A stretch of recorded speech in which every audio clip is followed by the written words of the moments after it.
Well, the shock waves of Trump's December remarks did not stop at Brussels. They rippled through every European capital and every Western diplomatic mission.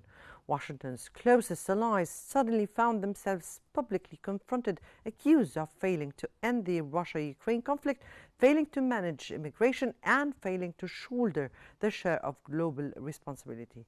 Some analysts see this as a rebranding of American strategy, more transactional, less sentimental, and unregretfully confrontational. Others warn that this moment could fracture the united front that has sustained Western deterrence in Europe for more than 70 years. Today, we are joined by two distinguished voices watching this crisis unfold from opposite sides from the Atlantic. From Lawa, Mr. Newman Abuissa, political analyst, and definitely a political analyst on US affairs. And from London, Mr. Nicholas Williams, former NATO official. We thank you both, gentlemen, for being with us here. And let me start with Mr. Abuissa. Mr. Abuissa, how do you interpret President Trump's latest comments attacking European leaders as weak and Europe as crumbling? Greetings to all. First, yes, the president has been voted by Politico as the most influential person for 2026, as his views on both of the sides of the Atlantic is shifting greatly from previous coalition and NATO union to now trying to concentrate on the Western Hemisphere and trying to put down Europe and its leaders, especially those liberal Democrats who are allowing immigration to come in. And he described that as a dilution of the European society, and he only supports the far right leaders like in Hungary and other places, and those he thinks are the correct direction for the European Union. He describes Europe as weak because it was not able to resolve the European-Russian conflict in Ukraine, and he feels that Russia is stronger in Ukraine than what Europe has been able to stop Russia, and that signals a decay for the European countries. And he also encouraged the division of the European Union to its own smaller countries. Yes, but Mr. Abuissa, we've heard the vows of President Trump before or in his campaign that said that if he was there, this war would have never started since the beginning, and that he would end this war in 24 hours. We'll get back to you, Mr. Abuissa. Mr. Williams, from your point of view or vantage point of view in London and within NATO circles, how shocking were these comments, or did European officials expect this escalation? Well, the comments shouldn't have been surprising because they've been reflected in several speeches by J.D. Vance in February, but also all the remarks on Europe that President Trump has been making. But nevertheless, it was, as you say, shocking because this is not a speech. This is not a comment to the press. Random comments elsewhere. It's a policy. It's a strategic policy. And the Trump administration really believes this. And to see it in black and white is, your words, shocking. I think it is shocking. But the problem is Europe and the European leaders don't know what to do. But then, are we speaking here a kind of measurable decline in trust between Washington and the European big powers or the European capitals? I think it's been there from the outset. The Europeans feared, above all, the victory of President Trump in the last presidential election. They knew that they would be facing a difficult time, but the first 6 months, 7 months of this administration, Trump's administration, was marked by European attempts to persuade him that Ukraine ought to be supported and Russia was a bad actor in Europe, destabilizing actor. This strategy has failed, and this is also the shock that everything they've done to persuade, to appease, to please Trump has failed. Mm-hmm. We'll get back to you about their expectations to such policy, but let me go to Mr. Abuissa. Ms. Abuissa, are these remarks part of a broader strategic shift or simply political rhetoric meant for his domestic base? No doubt that President Trump has put his strategy on paper and he published it from the White House, trying to concentrate on the Western Hemisphere, and he is minimizing the relationship between the U.S. And Europe, and he's expecting Europe to defend itself and not to rely on the NATO alliance as it has in the past 70 years, and that is a great shift and a rift between the two sides of the Atlantic. And this is a strategic view, at least for the next 3 years of his presidency. And it could be beyond the 3 years ahead of us, because what is going on is a change in the global environment. And Russia is surging as a considerable power to deal with, and the multipolar system in the globe has been strengthening and established, and he is working with the three major powers in the globe now, being it China economically, Russia militarily, and the United States. And those are the three powers he's trying to divide between Russia and China to gain the approval of Russia on the price or the cost of Ukraine. And that is not acceptable to Europe. Europe has been fighting hard with Ukraine, trying to defend Ukraine's sovereignty and its own sovereignty also. And he's trying to interfere in European affairs, and that is not acceptable to the European countries. And that is considered intrusion in their own internal politics by criticizing the mayor of London, for example, or criticizing their immigration policy. That is the European policies to shape by themselves, and they don't need Donald Trump to dictate what they should do and what they should not do. But this is a major shift in the U.S. strategy and his transatlantic relations. Let me go to Mr. Williams. Mr. Williams, how do European governments interpret Trump's claim that Europe failed to end the Russia-Ukraine war?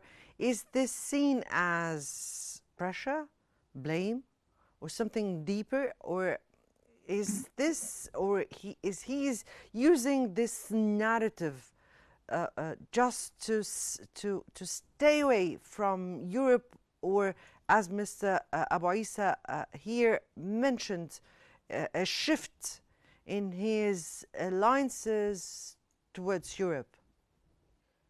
Well, he's always had the view, President Trump, before he was even president for the first time, he's always had the view that the Europeans are cheating America, and he wants to offset that and put the Europeans in their place, because he's thinking that the Americans do too much for Europe. But not only that, he's always been consistent, even before his presidency, that he sees the stabilization of Europe to go through Russia, an improvement in Russian relations. And this is the fundamental shift. For the past 70 years, as Mr. Abuissa said, they've relied on NATO to counter the Soviet Union and Russia. Now, Trump has downgraded NATO in order to boost the Russian role in Europe, and this is what's terrifying the Europeans. Mm-hmm. Now, Mr. Abuissa, from a U.S. security perspective, What is the Trump administration trying to signal to Europe here? He's trying to signal to Europeans to depend on themselves and increase their spending on military matter to 5% of their GDP. He wants Europe to also stop the immigration from the Middle East and Africa, as he described it, and he feels that the cultural war is ongoing now, and he needs Europe to become a white supremacist continent, like it should be in his views. And he does not believe that the liberal democracy values are important. It's more important for him to have a pure white countries in Europe, like he does try to do the same thing in the United States. This cultural war is going on in his mind as a major confrontation in the years and decades to come, and he feels that the white people deserve a higher position in their societies than those immigrants and coming from the third world, as he described them. And he is trying to establish a confrontation between the natives, or what is considered native for him, which are the white people, and including that is Eastern Europe and Russia, as he considers those are not a threat to the American and the European culture. He thinks the threat is from the brown and black people, and that is his real conflict on that front. And he feels he needs to accelerate and elevate that kind of confrontation. And isn't that a kind of racist point of view and a pretext, a very weird pretext to tell Europe you're on your own? Yes, I just think about that when I get back to you. Let me go here to Mr. Williams. Mr. Williams, is Washington pushing Europe to increase defense spending or to accept a U.S. dictated approach to the Ukraine conflict and more? Well, this is one of the contradictions which the Europeans are realizing. Trump is expecting NATO to increase its defense expenditure to unprecedented levels, 5% in security terms and of GDP. But who are they going to spend this money against? If Russia is to be friendly, or if America makes peace with Russia over the heads of the Europeans, what's the purpose of the 5% in defense expenditure? Well, the Europeans are realizing the purpose of the 5% is to enable the Europeans to buy American equipment. And in effect, in relation to Ukraine, President Trump is now playing the war profiteer. He's selling weapons to Europe to give to Ukraine. He's a war profiteer. That's the role he's playing. But he's also trying to be a mediator, a neutral mediator in the war. These two roles don't go together. And the Europeans believe that they don't want to express this, that Trump is a hypocrite and someone who doesn't understand or sympathize with Europe. Mm-hmm. Mr. Abuissa, with all what you mentioned here of a dramatic shift to the U.S. Strategy and this perspective you said President Trump is thinking with. Now, Trump argues Europe relies too heavily on the U.S. militarily and economically. All what you said, plus that, does this messaging resonate with American political circles?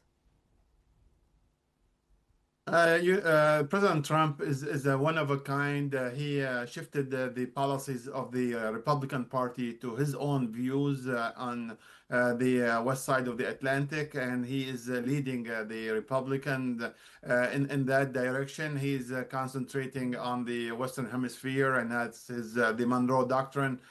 From a long time ago, he's trying to revive that doctrine, saying that U.S. should have a total hegemony control of the Western Hemisphere, and he also trying to shift the American politics from principle-based to have basically economic relationships and contracts.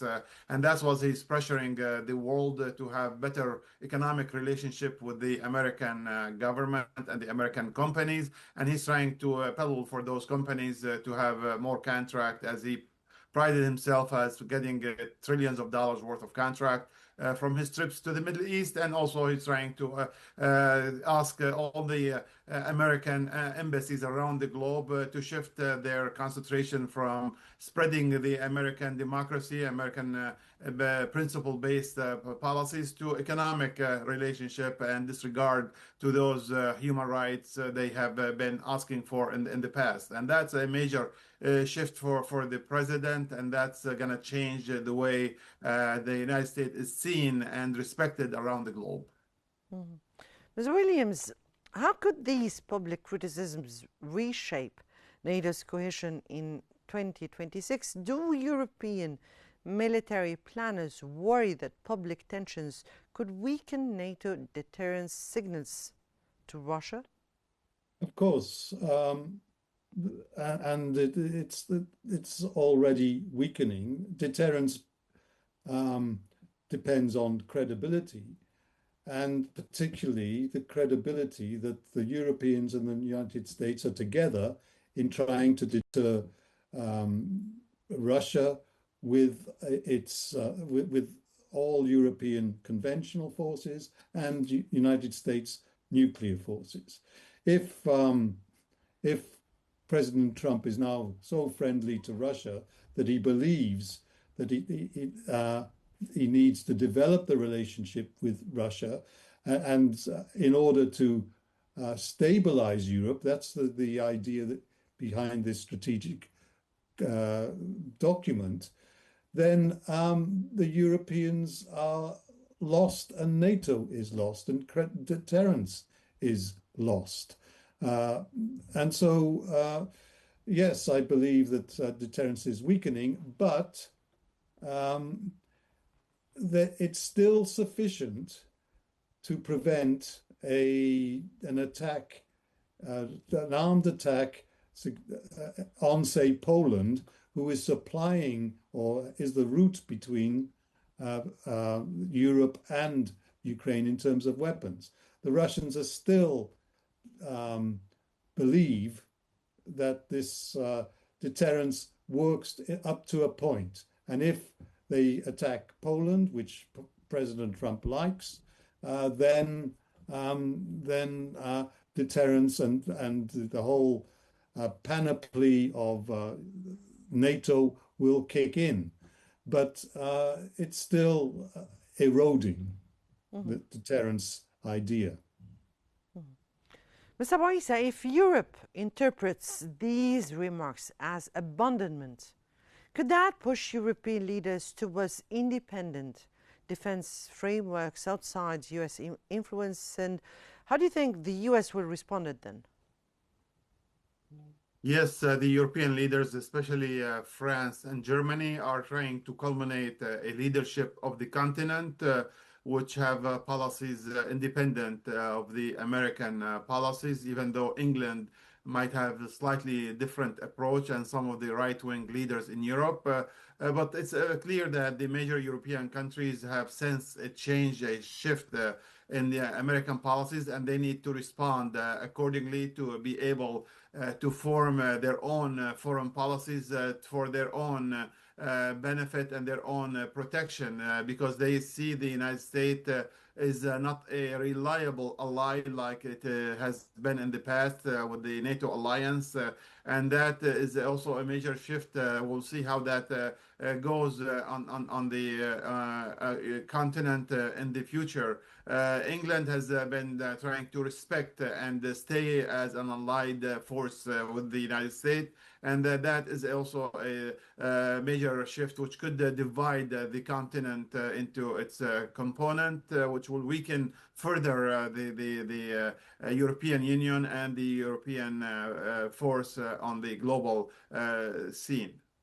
Right. Mr. Williams, is this rhetoric accelerating Europe's long-discussed push for strategic autonomy? This is a complicated question. Yes, the idea of European autonomy has strengthened and the logic of it has strengthened. But the problem is the institutionally, NATO, EU is almost a block to this European autonomy because they contain all the disagreements about how to relate to the United States. The EU and the NATO is divided politically about what to do with the United States.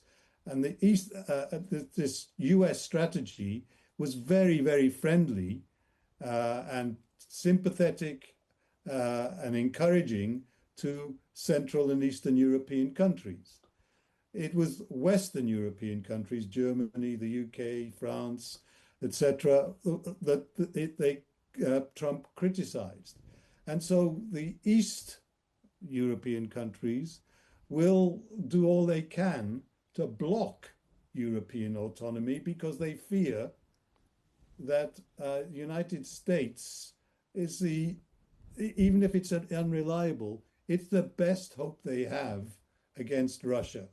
They have bitter historic memories of France, the UK, Germany, abandoning them or even invading them. So again, the institutions of Europe are preventing the thinking, and it's the leaders just meet and reiterate their whole past cliches, not understanding that tectonic plates are moving. This is the right description. Mr. Abuissa, if Europe pushes back harder, could we see a new transatlantic war of words? Or could we even see a kind of transatlantic collapse?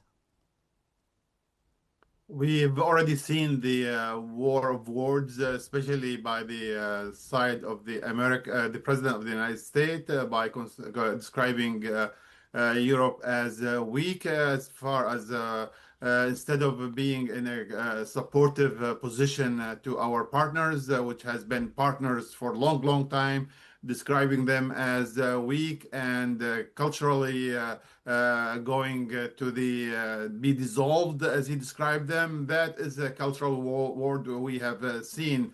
However, I guess the alliance is being weakened, and I guess the enemy of the future for the president is not Russia, and it's not a military challenge from anybody. He's trying to have wars of choice with countries like Venezuela and countries in the Western Hemisphere, and those countries are a lot weaker from military perspectives than the United States, and he's trying to be in control of economic routes and economic means in the globe, and that also weaken the Western alliance. Has been trying to have a principle-based alliance. Now he's trying to make it economic-based alliance, and those economies are separating the alliance because what is beneficial for the United States might not be beneficial for Europe, and vice versa. Very clear, very clear. Thank you so much, Mr. Newman Abuissa in Lahore and Mr. Nicholas Williams in London, for your sharp insights and valuable perspectives with us.